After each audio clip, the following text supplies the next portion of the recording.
Today we're going to do another Halloween themed project. I decided to make a bracelet because that's what everyone wanted to see in the poll. So I've put together this leather, pewter, and glass bracelet here with some cute little Halloween charms that I think will go over very well. So I've laid out all of our materials. This is a little bit different than anything that I've done yet for the instructional videos so far. No wire wraps, no crimping, no knotting. Well, there is crimping, I guess. Technically, these are leather crimps that we're using today. But no knotting, no wire wrapping. We're using leather instead of wire or elastic. And we're making this fun little bracelet that will slide around and jingle a little bit. Not too much. You don't have a lot of extra room here for them to move around. But enough for it to be kind of fun and eccentric, as the case may be. So I've set up all of our materials here. We're going to use about a foot of leather. Now that could change if you have a bigger wrist or a smaller wrist. You might not need to use as much leather, but I think 1 foot of material is a really good rule of thumb for making a bracelet almost all the time. So we're going to use our 1 foot of leather. We're going to use a pewter S-hook clasp, 2 of our pewter leather crimps, which are one of my favorite ways to finish leather. I think they're really underappreciated, so I'm excited to show you guys how to use them today. We're also going to use 3 Halloween charms. We have probably 7 or so different styles in our lead-free pewter section. So you can do different ones than these 3. I chose a couple different ones for the one I'm going to actually make on video today. And there's still yet maybe 2 more that I haven't even shown you, so you'll have to come in and see those. We are also going to be using split rings. So a split ring, pardon my butterfingers here, is a tiny baby keychain ring. It's probably hard to really see without it opened up here, but it is exactly a tiny baby keychain ring. It's wire that goes around twice in a circle, and we use a very important pair of pliers called split ring pliers to open them up. So I'm going to start actually by showing you. I've put split rings onto 2 of my charms already, but I'm going to show you it going on the 3rd one here. I personally think it's a little more enjoyable to just get the split rings on first rather than stopping, put a split ring on, then string your charm. It just cuts you out of the flow a little bit. I like to do a lot of my jewelry assembly line style, just sort of do one process at a time. So a split ring plier has this pointy jaw on top that stabs between the rings of the split ring to open them up. And then you very carefully jam the charm in between the split open rings. And you mostly just have to get it on there. And then you can use another pair of pliers. Depending on how gentle your hand is, you can use some chain nose pliers, or you might want to use your round nose pliers to help keep the integrity of the jump ring a little more. But split rings are for sure a learning curve, no matter who you are. I've been doing split rings for years now, and they still always give me just a little bit of trouble. But it's totally worth the trouble to have something that's fully attached to your piece and to not be worrying about it getting tugged on and falling off, which is of course the #1 issue with a plain old jump ring. So now it's on there just barely. I can use my pliers to grab the ring and spin it through the loop on my charm. Sometimes if you really have to open a split ring a lot, you might want to squeeze it around a little bit and get it tightened up. So now those ones are ready to go. And then right here we have our little bit of chain. You can cut the chain shorter or longer, make the leather shorter or longer, that's up to you. But this gives you a little bit of an adjustable quality because the S-hook can fit through multiple links here, or it can just link right back onto the leather. So that's up to you. If you want more jangly bits or less leather, then you can adjust things quite a bit here.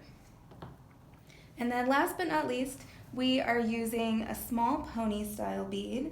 These are glass beads that are 6 millimeters tall, 4 millimeters thick, and they have a big enough hole to accept 2 millimeter leather.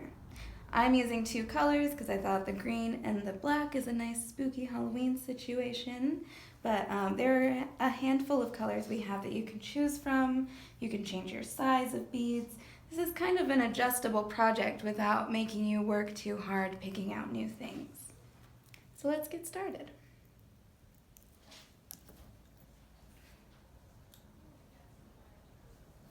We are going to start by taking our leather and our S-hook and one of our leather crimps.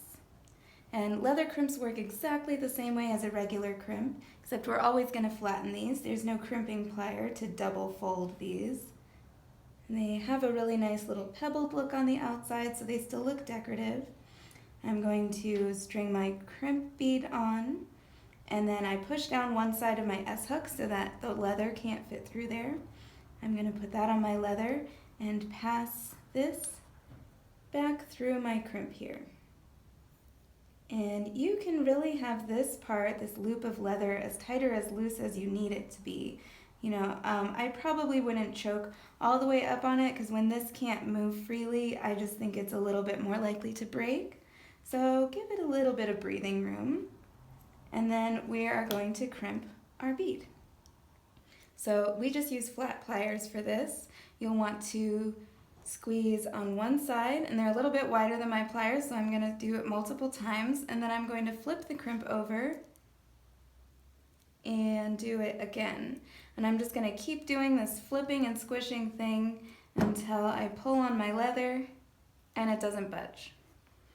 And then with this style of crimp, you can cut this leather quite close with your flush cutting pliers here, so you don't have a ton of extra floppy leather over by your clasp.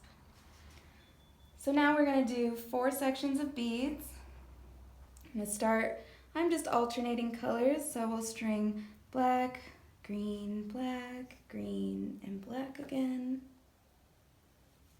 Just let them wander down there, and then we will string one of our charms, which we already put our split rings on.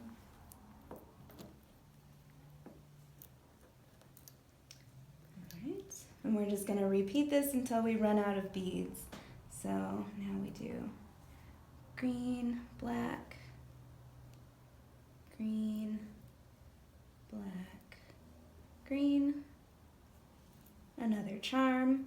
Make sure you're stringing your charms so that they are all facing the same direction. Some of these are reversible. The ghost looks the same on both sides, but the owl has a front and back, the cat has a front and back.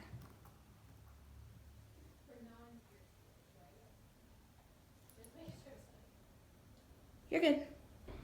We're ready to pretty much get started closing it up. So you'll have to think a little bit about how big your wrist is. The easiest way to do a wrist measurement is to take a piece of string, wrap it around your wrist, find how long that string is, and then just lay it on a ruler. Voila, you know how long your wrist is. So for this guy, you can also, if you're making it for yourself, just hold the hook against your skin here.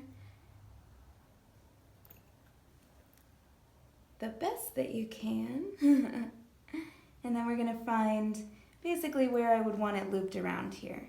So I like this spot right here. That makes it long enough by itself, but I'm going to be putting this extender on, so I'm just going to make it a hair shorter. I'm going to slide on my crimp bead again, and then which goes below where my thumb is because I grabbed the loop with my thumb. So we put the crimp bead on, we put one end of our chain on here, and then we loop our crimp bead or our leather back through our crimp bead, like that. And then just always give it a once over before you finalize anything, because if you were to get to this point and then be like, oh my goodness, it is so much shorter than I expected it to be, you still have room to add some length, change things up a little bit, make it a little bigger. I'm going to make mine a little bit small here, and we're just going to crimp this bad boy again. So remember, we crimp from one side flat, and then we flip it over and crimp the other side again. Flip it over. Just check it out a couple more times. Pull on your leather, make sure that neither side moves, because our pliers they're not parallel pliers, although we do have parallel pliers, so you could use those and cut down on your steps. But they don't go to the same angle the whole way across, so this gets squeezed more than what's over here. So if we flip it, then we get an even squeeze all the way across. Just take your flush cutting pliers and clip the leather as close as you would like, and voila! Now we've made a spooky little Halloween bracelet. And we have all these beads here at Bead Holiday. Pop in, say you saw the video, and we'll get you all set up to make your own bracelet.